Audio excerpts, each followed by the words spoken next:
Gawat, pelapor KPK, siap-siap.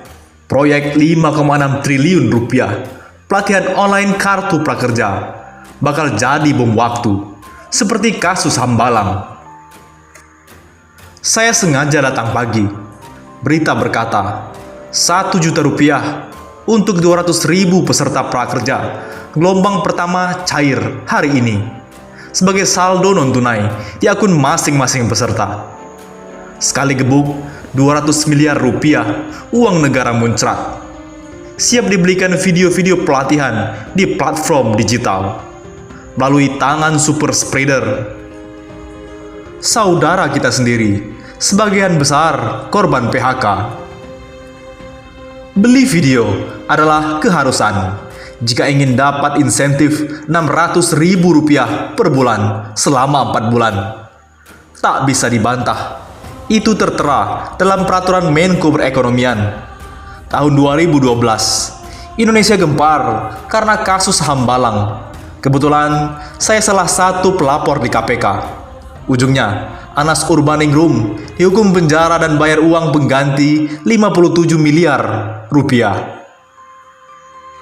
Lihat, angka Mas Anas itu ternyata cuma secuil, hanya seperempat gebukan pertama prakerja yang 200 miliar itu. Padahal masih akan ada 29 gebukan lagi sampai September nanti. Boleh juga aksi anak-anak milenial ini. Kemarin, manajemen pelaksana bikin panggung. Mereka masih santuy, seolah tak menyadari dalam perutnya tersimpan gunung berapi. Tender itu kalau ada pengadaan barang dan jasa. Tapi kalau program ini, kan kami memberikan bantuan itu ke semua peserta, kata Direktur Komunikasi Manajemen Pelaksana Kartu Prakerja Panji Winantea Ruki. Catat nama orang itu, googling mukanya. Siapa tahu nanti tenar.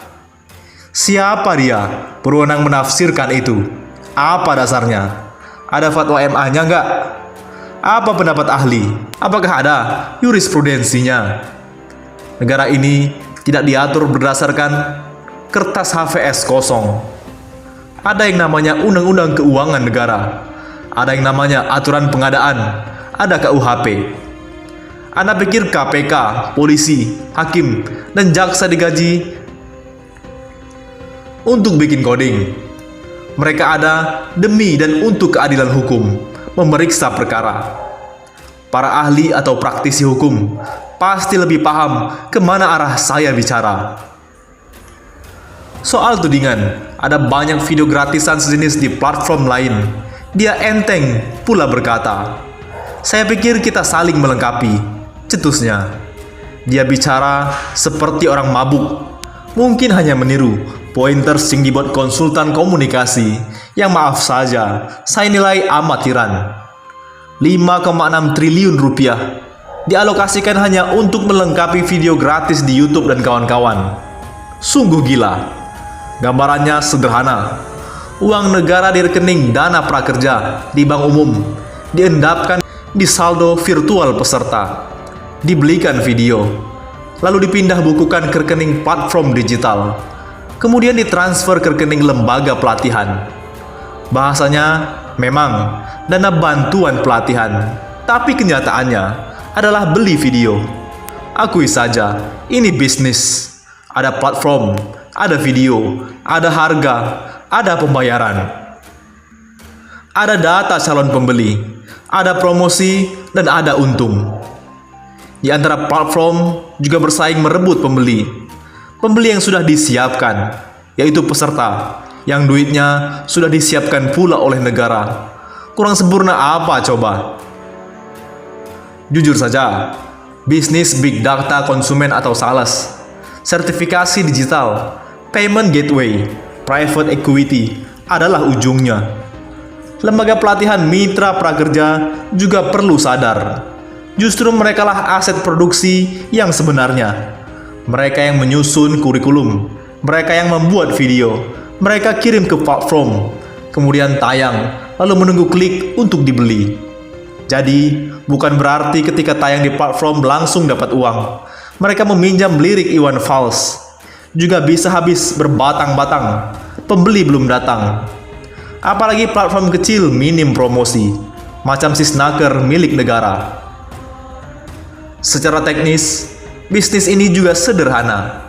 Platform menerima video disimpan di server internal, URL-nya disalin ke CMS, online, tak perlu website canggih. Itu Pintaria pakai Laravel. Mau belajar apa pakai WordPress, semua open source. Jangan dibesar-besarkan bahwa bisnis ini butuh keterjangkauan nasional, infrastruktur memadai, dan sebagainya. Orang dibuat minder. Apa memang ada kewajiban platform membangun kantor perwakilan setiap provinsi? Apa ada syarat kumpulkan KTP? Apa ada syarat beli alat transportasi? Apa ada disuruh bikin jembatan? Apa ada disuruh bikin jaringan agen? Ini dunia internet. Sekali online, siapa saja, Antartika pun terjangkau.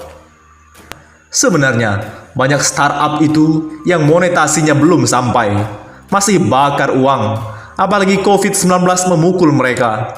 Ada program 5,6 triliun rupiah dari pemerintah. Tentu, peluang bagus untuk rebound. Sudahlah, rapikan saja arsip dari sekarang. Mulai dari perjanjian kerjasama antara manajemen pelaksana dan platform digital. Platform digital dan lembaga pelatihan, rekening penampung. Chat WA silakan dihapus. Log telepon keluar masuk segera dihapus. Meskipun percuma, penegak hukum bisa memulihkannya lagi. Nanti ada rekonstruksi perkara. Siapa yang bertanggung jawab sudah tergambar.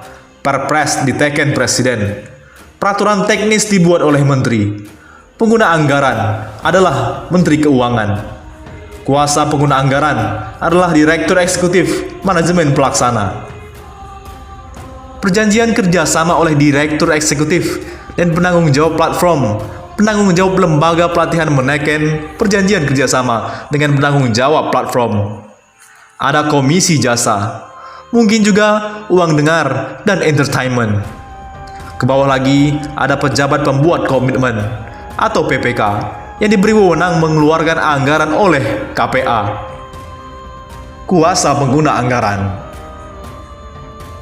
Ada pejabat penanda tangan surat perintah membayar atau PPSPM yang menguji invoice, surat permintaan pembayaran, dan menerbitkan surat perintah membayar atau SPM. Belum lagi kemungkinan ada kickback, komisi main mata, mudah ditelusuri nanti. Ada alatnya, ada caranya. Bayangkan, kue 5,6 triliun rupiah. Naif sekali jika beranggapan meja makan selalu bersih. Remah-remah roti pun masih enak dijilat. Apalagi bongkahannya, kuahnya pun gurih. Ingat, setelah putusan Mahkamah Konstitusi tahun 2016, unsur pidana korupsi hanya perlu dibuktikan formalnya saja. Tidak perlu dibuktikan ada tidaknya kerugian negara. Cukup unsur siapa saja melawan hukum, memperkaya diri sendiri atau orang lain atau korporasi. Ancaman maksimal penjara 20 tahun. Yang sayang sama masa depan keluarga, sebaiknya pikir 2 kali menggoreng barang panas. Kalau mau melambaikan tangan, ya dari sekarang. Pak Jokowi, mohon baca storyboard ini. Janganlah keterpukauan Bapak terhadap milenial dan 4,0 menjadikan Bapak terjerumus ke dalam jurang.